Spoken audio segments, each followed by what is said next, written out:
Hey, so I guess this is gonna kind of be my new YouTube studio because as you saw in my last video, my room is kind of a wreck, so I don't know what's wrong with me. One second. I tried to make this as neat as possible, but I want to get my backdrop that I used to have in my previous videos, because it would be kind of cute to have another backdrop rather than just a bare wall. But I got Emerson right here and some other friends, but I want to kind of make the YouTube studio a little bit more cozy and cuter, so yeah. But I kind of want to get it into a little recovery rant, I guess. So, but like a good one. I had been struggling over a little bit a while ago, and which I explained in the last video. And then I got back on track. Like even this morning, I spontaneously went out to get gummy worms and I got like a new energy drink. I went outside my comfort zone. I didn't just get a Monster. So I tried a new one, which is really, oh my God, my voice is going. But this one's actually really, really good. It's the Cosmic Stardust. Don't know what flavor that is, but it tastes actually like really good. I was kind of skeptical.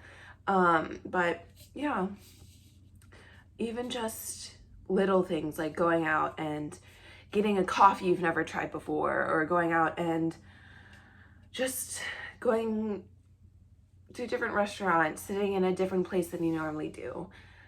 That can make such a huge, oh my God, I sound like that would make such a huge difference in recovery. Because just challenging the little things can prove to you that you can keep challenging things that are bigger and bigger and building yourself up rather than being like jumping into your biggest fear food and then feeling so guilty and then trying to compensate or get rid of it.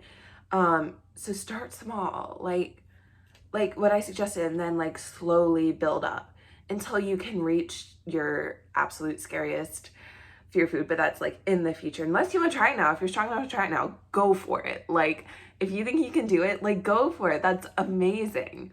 But yeah, it's just it kind of exposing yourself. And one thing I did with one of my therapists was with fear foods is a hierarchy. So the lowest is like the ones I'm scared of, but it's not like super, super bad. And then like the top fear foods. Ooh, energy drink. But yeah, so I suggest making a hierarchy, and then that'll kind of put a plan in place. Or even some people, which I've actually done before, I forgot about this, making a fear food jar or a bowl where you put like little papers in a little like mason jar and you pick them out. And you have to do that fear food. You can do like on a certain day, or you pick one out, like 2 out on a Sunday, and you have to challenge 2 that week. Some people even like do the fear food every single day, like that one fear food every single day for like a week or so, for a period of time to get over it. And I think that's really, really cool, which you can see a lot on people's different YouTube videos. So yeah, I think that's a really cool thing to do.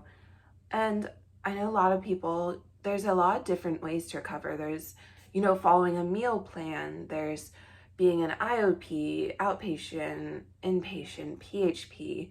So there's all in, there's meal plan, there's finally getting to intuitive eating, which can kind of play into all in recovery when you're following your hunger cues and eating everything that your body and mind wants, which can be super, super scary. I never got to that place, I guess. Well, now I'm intuitively eating and it's amazing. Like, it feels great, honestly, to be able to eat what I want when I want. And I think moving out into my own apartment actually kind of helped that get out of the space where I used to have a lot of symptoms and behaviors, and moving into a new place and just kind of finding recovery for myself rather than, like being forced into it like as an adolescent I was. So I think it's just amazing to see all the progress I've gotten, because I don't remember much from when I was younger. And I think that's just the ed fog and messing up my memory and everything. So, and for a little while, I was just watching all these food videos and all that sort of thing and not doing anything with my life. And I don't want to spend my adult life doing that. I don't want to spend my adult life just doing nothing, sitting on the couch watching food videos or like working out, and it's just miserable. And I was having a little bit of a struggle last night with my ramen. I had ramen and shrimp, and I was like, it was the first time in a while I've cried over food. And then I came to the realization, like, I have these problems like in my day-to-day life. And my brain was like, well, if you don't eat, then that'll solve your problems. I'll still have to face the problem. It's just that if I act on symptoms, it only harms me and makes it harder to solve the problems, because my eating disorder will do nothing good for me, and it will do nothing good for you. Your eating disorder doesn't give a shit about you, like, honestly. And everyone has to find their own way into choosing recovery. And it's a choice you literally have to make every day, every moment of the day, like every meal, every bite.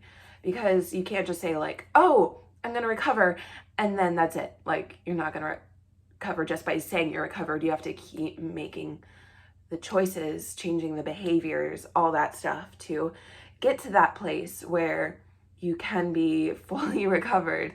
And everyone's definition of being fully recovered is different. So you kind of have to find that out for yourself, because yeah, it's your own recovery. It's who you are, how you feel. So don't let other people kind of feel like, don't let them feel like they have to bring you down, or like you have to change yourself and do what they're doing. Yeah, I guess that turned in kind of an emotional, motivational speech. So I hope you like this video. I hope you found it helpful. And yeah, I will be back soon. I love you guys. Bye.